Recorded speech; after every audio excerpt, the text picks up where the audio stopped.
देश के अंदर रेल हादसे के मामलों में लगातार इजाफा देखने को मिल रहा है। आए दिन कहीं न कहीं कोई न कोई हादसा देखने को मिलता ही रहता है। स्वतंत्रता दिवस के जश्न के दिन भी एक ऐसा ही हादसा हो गया जब अहमदाबाद से मुंबई जा रही MMCT double decker train derail हो गई।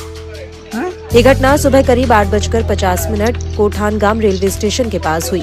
इस हादसे के बाद यात्रियों में हड़कंप मच गया। गनीमत रही कि किसी जानमाल के नुकसान की खबर नहीं है। मिली जानकारी के अनुसार ये घटना तब हुई जब ट्रेन का कपलर टूट गया। इस वजह से ट्रेन के कोच नंबर 7 और 8 चलती ट्रेन से अलग हो गए। हालांकि ट्रेन की गति धीमी होने के कारण बड़ी दुर्घटना टल गई और कोई भी यात्री घायल नहीं हुआ। कोठानगाम स्टेशन के पास हुए इस हादसे के बाद यात्रियों में हड़कंप मच गया।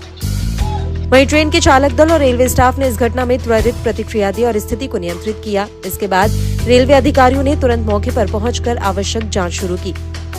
प्रारंभिक रिपोर्ट्स के अनुसार यह हादसा ट्रेन के कपलर में तकनीकी खामी के कारण हुआ है।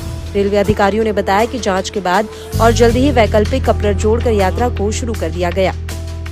इस हादसे की वजह से अहमदाबाद और मुंबई के बीच रेल यातायात प्रभावित रही, जिससे कई ट्रेनें देरी से चल रही हैं। इस व्यवधान के कारण यात्रियों को अपने गंतव्य तक निर्धारित समय से देरी से पहुंचने की उम्मीद है। रेलवे विभाग ने तुरंत ही आश्वासन दिया कि डिब्बों को फिर से जोड़ने और सामान्य परिचालन फिर से शुरू करने के प्रयास जारी हैं। फिलहाल कपलर जोड़कर यात्रा को शुरू कर दिया गया है। उधर मध्य प्रदेश के दमोह जिले में भी असलाना इलाके में पथरिया के पास एक बड़ा रेल हादसा टल गया था।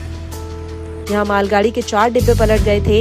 ये घटना मंगलवार की सुबह हुई। इस दौरान मालगाड़ी के इंजन ने अचानक इमरजेंसी ब्रेक लगा दिए थे, जिस वजह से डिब्बे पटरी से उतर गए। इस हादसे में कोई घायल नहीं हुआ था।